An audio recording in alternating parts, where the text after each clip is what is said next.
Je ressens qu'il y a une espèce d'adéquation parfaite entre les costumes. Tout à l'heure, il avait une camarade qui avait une robe blanche et qui se promenait ici dans cette salle de musique ou cette salle de réception.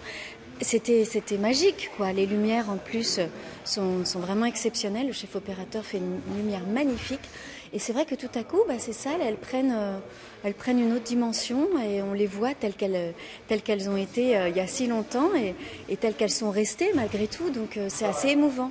C'est assez émouvant aussi quand on est comédien de revêtir ces costumes-là parce que tout à coup on se dit, oui, le corps est pas tenu pareil, on marche pas pareil, on se positionne pas de la même façon. C'est quand même assez contraignant, c'est très lourd. Là, je me fais des montées d'escalier. Il y a des kilos et des kilos de jupons, on ne s'en rend pas forcément compte comme ça a l'air très gracieux et très léger. En fait, il n'y a pas du tout de légèreté, c'est très lourd. Et on se dit, mais quelle devait être la vie en fait de ces femmes qui vivaient ainsi, corsetées. Enfin, on pouvait pas être libre de ses mouvements en fin de compte.